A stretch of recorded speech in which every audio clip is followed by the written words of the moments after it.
Bismillahirrahmanirrahim. Assalamualaikum warahmatullahi wabarakatuh.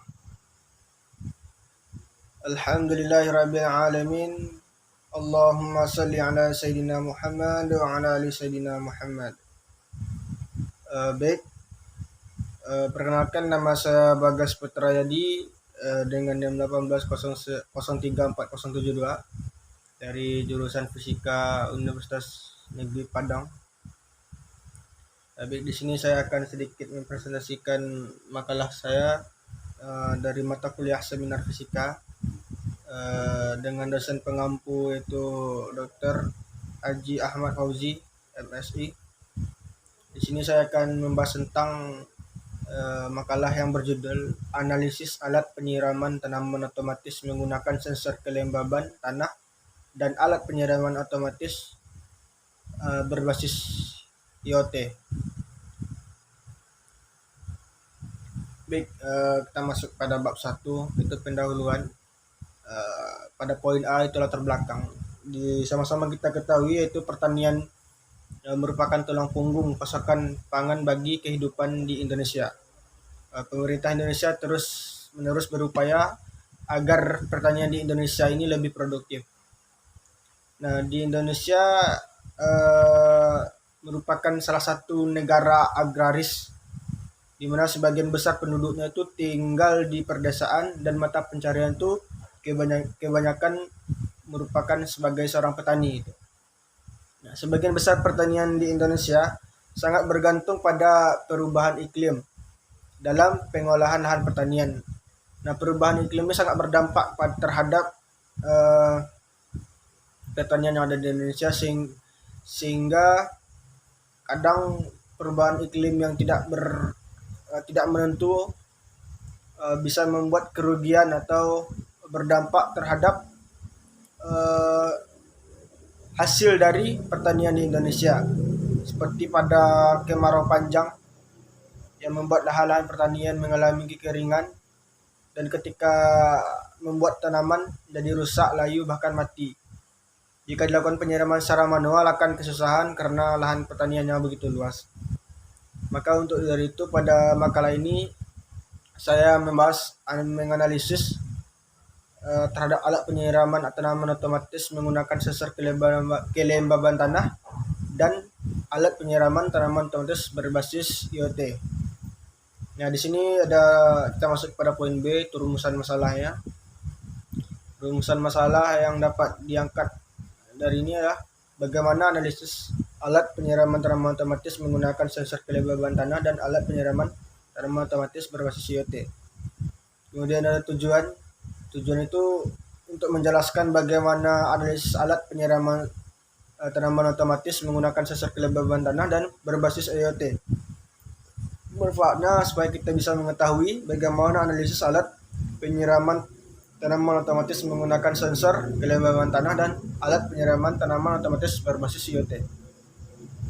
Ya, kita lanjut pada bab 2, kajian pustaka.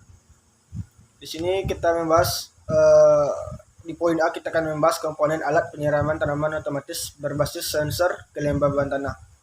Nah, berikut ini adalah komponen-komponen yang digunakan dalam pembuatan alat penyiraman otomatis yang berbasis kelembaban tanah. Yang pertama itu kita menggunakan Arduino Uno.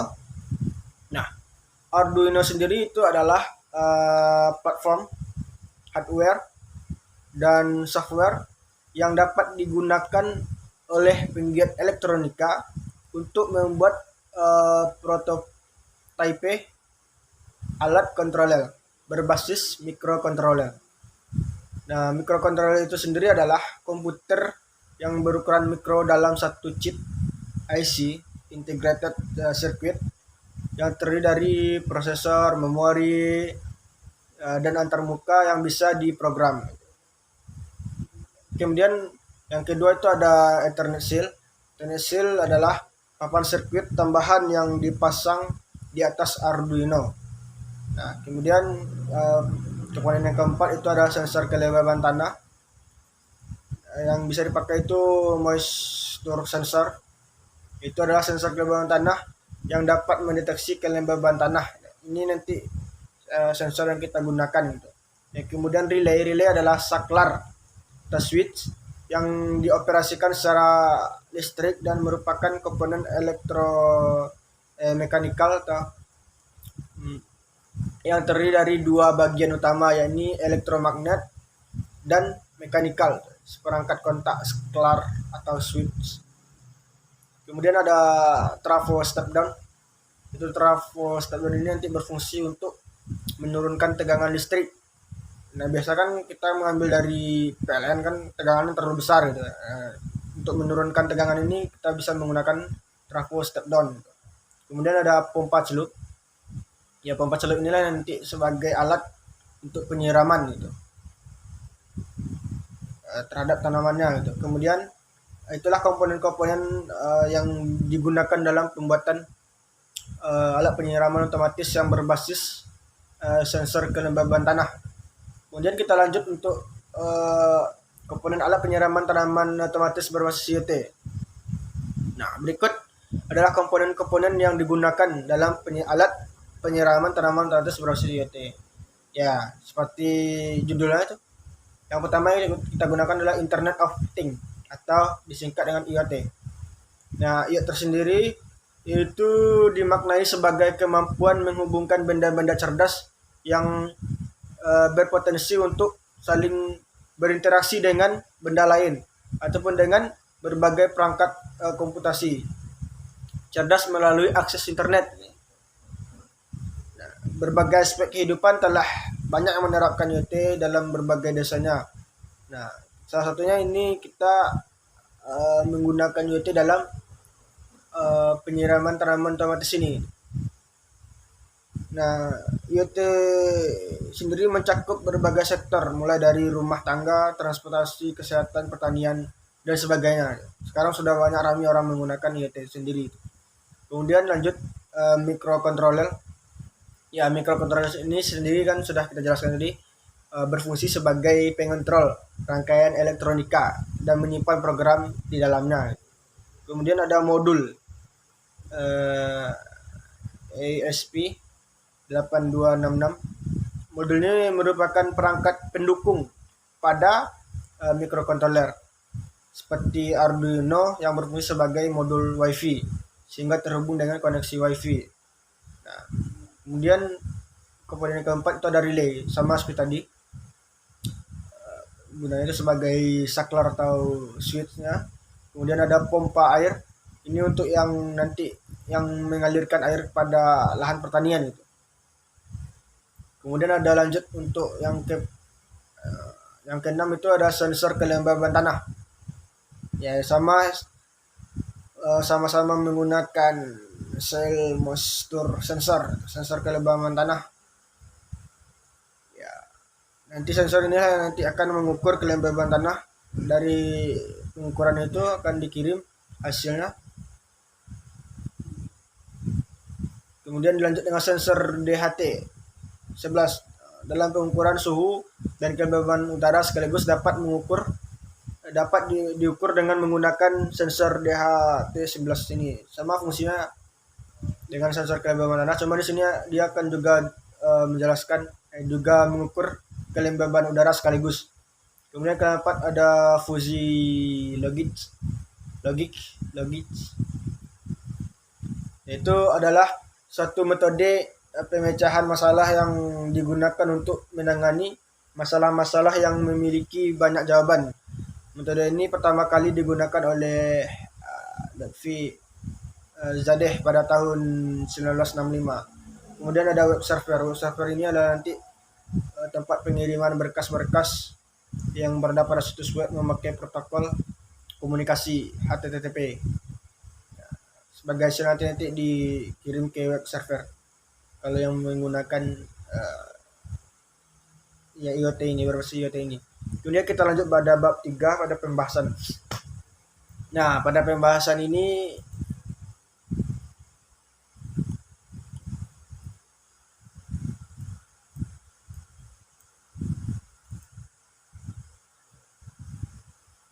yang pertama itu pembahasan alat penyiraman tanaman otomatis berbasis IoT.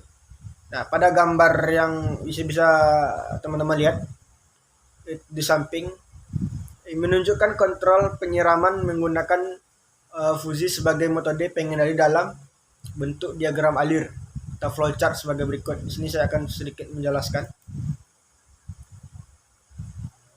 Nah, di sini yang berbasis IoT ya. Di sini kita ketika dimulai nah analisis sensor di sini akan menentukan apakah nanti dilakukan penyiraman atau tidak. Nah, dari sini analisis sensor, kemudian dibaca nilai sensornya.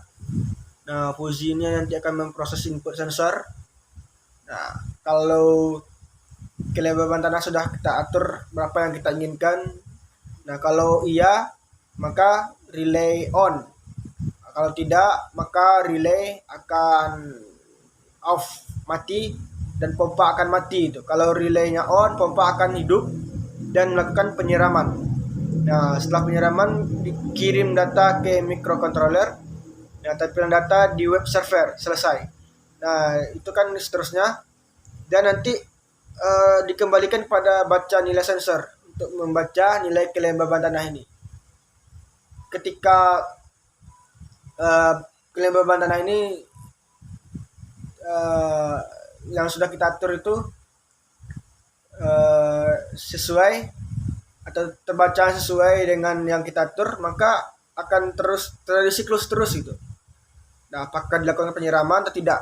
Sensor ini tetap terus membaca, fusi ini terus memproses. Nah, kalau tidak, maka relay off, pompa tidak dinyalakan. Kalau iya, relay on, maka pompa dinyalakan. Begitu terus seterusnya, siklusnya itu. Kemudian untuk pembahasan alat penyiraman tanaman otomatis berbasis sensor kelembaban tanah. Nah, bisa di samping juga ada diagramnya. Sistem yang akan dirancang itu pada penelitian ini terdiri dari 3 bagian, yaitu bagian otomatis pompa, bagian Arduino, dan bagian monitoring. Nah, pada gambar bisa teman-teman lihat. Nah, di sini ada data suhu kelembaban atau data suhu kelembaban. Ini yang nanti akan dibaca oleh sensor. Kemudian data itu dikirim ke Arduino. Nah, Arduino ini nanti akan memproses kalau sesuai dengan program yang kita inginkan. Nah, kalau pembacaan sensor itu kelembaban itu terlalu kering, nah ini nanti akan diproses ke relay. Nah, relay ini akan aktif. Nah, tegangan ini yang awalnya 220 volt akan dirubah oleh trafo step down. Nah, di sini ada script penyarah.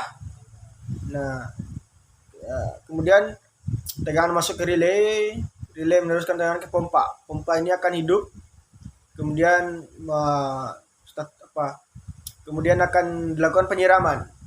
Nah, dari Arduino ini juga ada LED statusnya apakah menyala atau mati. Kemudian dari Arduino juga dilakukan ke Internet Shield. Dari Internet Shield nanti akan masuk kepada database. Nah, di monitoring suhu, kelembaban, dan status pompa. Ini kan dilakukan secara siklus. Ini kan kembali lagi kepada data suhu atau data sensor kelembaban tanah. Ketika terjadi ketidaksesuaian atau suhu kelembaban terlalu kering, nah nanti akan mengalami penyiraman otomatis lagi gitu. Nah, begitu seterusnya gitu. Nah, dari pembahasan kedua ini sama-sama baik yang berbasis IoT dan berbasis kelembaban tanah sama-sama menggunakan sensor kelembaban tanah gitu. Nah, baik kita lanjut pada bab 4, kesimpulan dan saran. Nah, kesimpulan itu analisis ini dilakukan sebagai tahap awal sebelum melakukan pengujian alat agar sesuai dengan yang diharapkan. Perancangan alat penyiraman otomatis pada miniatur greenhouse yang berbasis IoT dan penyiraman penyiraman tanaman otomatis berbasis kelembaban tanah ini bertujuan untuk supaya petani bisa memahami, ini bisa mempermudah pekerjaan petani dalam mengolah sistem penyiraman pada tanaman gitu. Nah, analisis pada alat penyiraman otomatis berbasis sensor kelembaban tanah ini dapat bekerja dengan baik sesuai dengan tujuan penelitian, yaitu menjaga kelembaban tanah pada rentang nilai yang sudah kita atur gitu. Bisa misalnya 700 sampai 200 gitu. Kemudian saran. Nah, setelah dilakukan analisis alat ini, terdapat beberapa saran untuk pengembangan lebih lanjutnya. Yang pertama itu, untuk pengembangan selanjutnya itu diharapkan dapat menggunakan alat tanpa arus listrik dari PLN. Kenapa? Karena rata-rata pertanian di tempat lahan pertanian itu jauh dari sumber listrik dari PLN itu. Kemudian alat yang diciptakan ini masih dalam konsep skala kecil, menggunakan miniatur, dan diharapkan dapat dikembangkan di area pertanian yang lebih luas gitu. Mungkin itu yang dapat saya sampaikan. Kalau ada kesalahan saya mohon maaf. Saya tutupi saja dengan mengucap Assalamualaikum warahmatullahi wabarakatuh.